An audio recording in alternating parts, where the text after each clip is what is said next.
London Bridge. It's the oldest of places, it's the newest of places.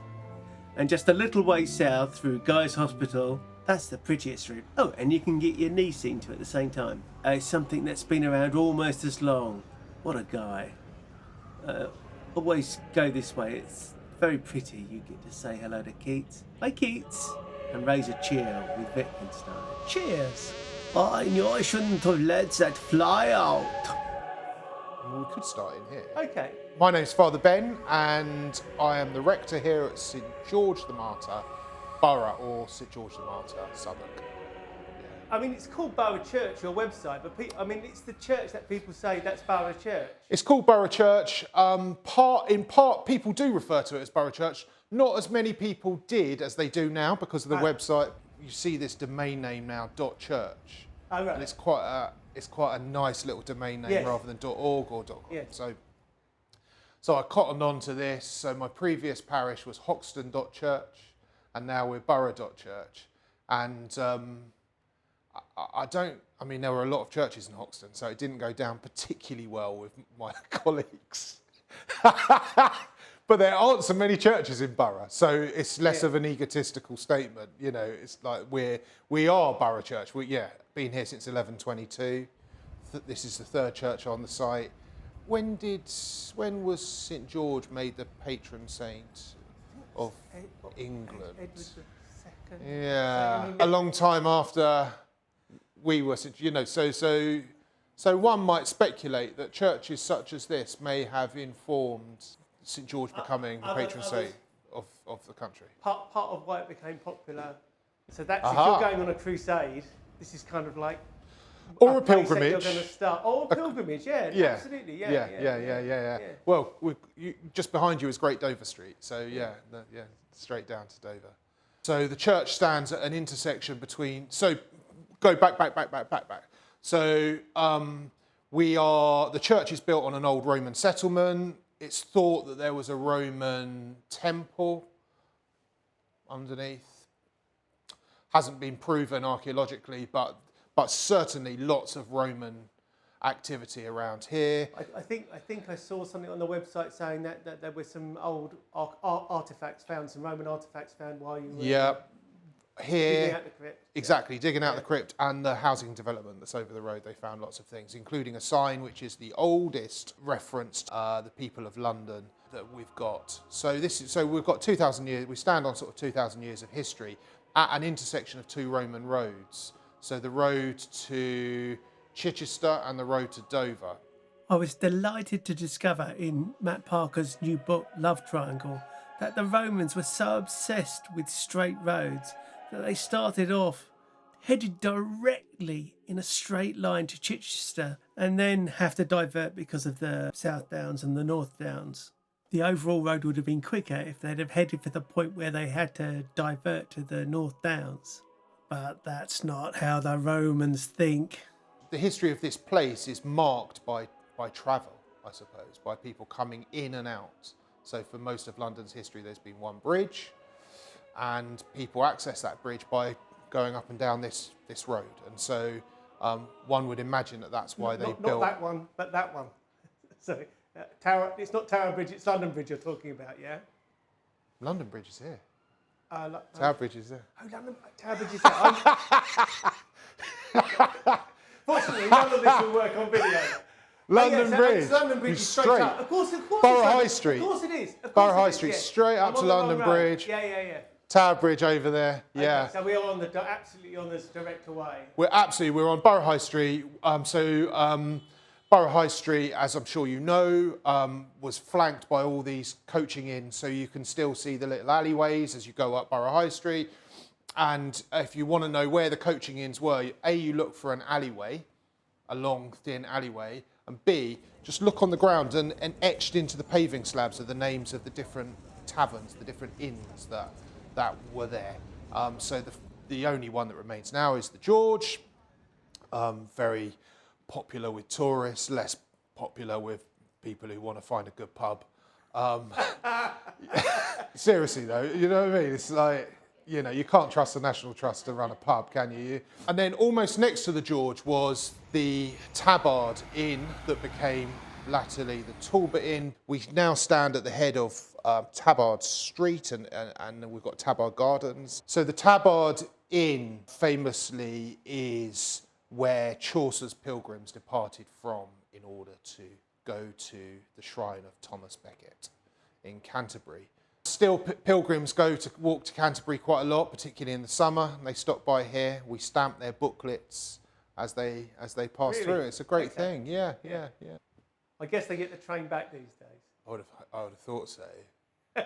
I'd hope so. My goodness. We've got Pilgrimage Street just down there. We've got Mansipal Street just down there. Mansipal was a trader for the King's Court, and one of the characters who tells his story on Chaucer's pilgrimage was the Mansipal. So we really have this sort of strong connection to pilgrimage, and Chaucer particularly.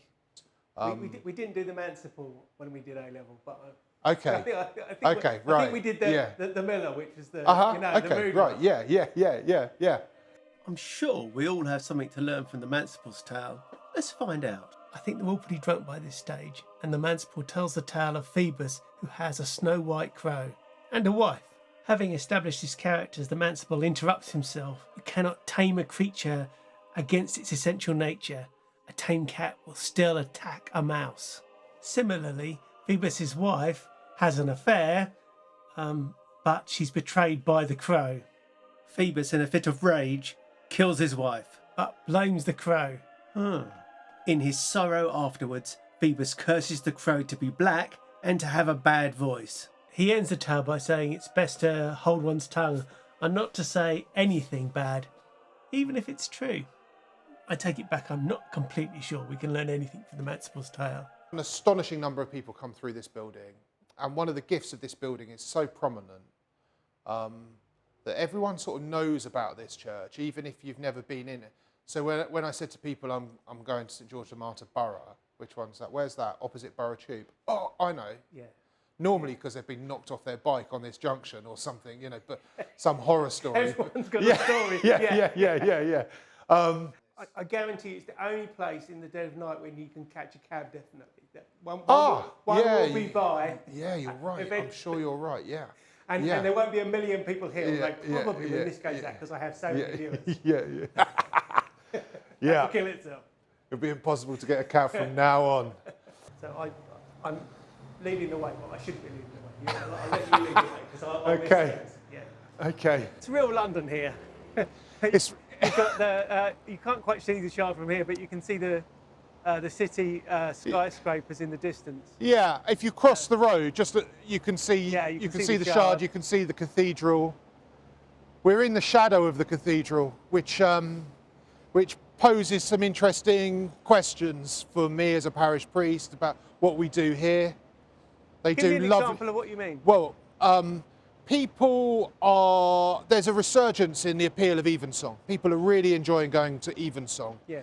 My previous parish, we started a choral evensong, attracted all sorts of different people who we didn't know previously. The cathedral do a wonderful evensong. It would be absolutely pointless me starting an evensong here. Much better for me to say, if you're interested in evensong, get yourself up there. Cathedral, also, they've got a stunning paid choir, etc., etc. I can't compete with that.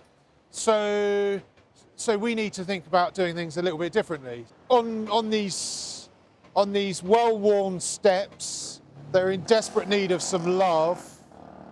We've been told very clearly not to pressure wash them, which is okay. So I don't know what Great Dover Road there, the road to Chichester here, Borough Tube there. So people come out of Borough Tube and immediately they're presented with this very prominent, very confident building. I think there's a sort of a robustness. This is a 50 Churches Act church, paid for with 50 Churches Act money, but not in accordance with the original bill. They had to pass a separate act of Parliament in order to make that work. I went to Lambeth Palace and looked at the minutes of the meetings of the commission. There's tons and tons about all the other buildings. It's literally as they're building St Mary le Strand, it's oh, the drains are blocked, you've blocked the drains again, and you know, it's whatever it is. Yeah. But for this one, it's very, very late on in the commission, and it's literally a paragraph. There's really nothing else about St George in there. But it says, right, we're going to pay this much money to St George, and it's all written in beautiful, flowing, you know, script. I think it's, so the church was built in 1736. This building, 1736. Okay. The previous one fell down in 32, I think. The one prior to this, the medieval church, I you know, had to be closed because essentially it was falling down. It's depicted in Hogarth's image of the Southwark Fair. The Southwark Fair was also closed down for different reasons. Debauchery, essentially. I mean, people used to come over here to have a good time, as you know. But that has been the reputation for this area of London. Theatres, bear pits, brothels, drinking dens. And it's still like it to this. No, well, I mean, it really isn't like it anymore. Well, it is and it isn't. In my parish, I have 13 pubs. That's quite a lot of pubs for one parish. Yeah. The old church, it was captured in Hogarth's image of the Southwark Fair, just in the background. I think that was 1732, and then it essentially fell down. So he only just sort of managed to capture it. We've got Borough Tube, as I said, but Borough Tube on that site used to be the executioner's grounds where people were hung. The story goes that this one guy, they botched his hanging and they brought him in and lay him on our vestry table to revive him. Revived him. 3 hours later, took him back and hung him. Oh. Did it properly. Anyway, and then we were surrounded by prisons as well. So we had the Marshalsea prison next door. Part of the original wall still remains there and is the boundary wall for our churchyard. There are different sections in the Marshalsea. So there's the Admiralty section, which was mostly filled with pirates. We don't have those anymore. No. Well, we don't have a special pirate section. No, we don't.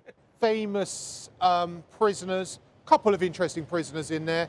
One, Bishop Bonner, former Bishop of London, known as Bloody Bonner, an enforcer for Bloody Mary, sort of staunch Catholic, responsible for executing a whole bunch of Protestants. He didn't go to the Tower, he came ended to up here, ended up in the Marshalsea, died in the Marshalsea, was such a controversial figure, was buried in our churchyard at midnight under the cover of darkness. And we have no idea where his grave is, but he's in there.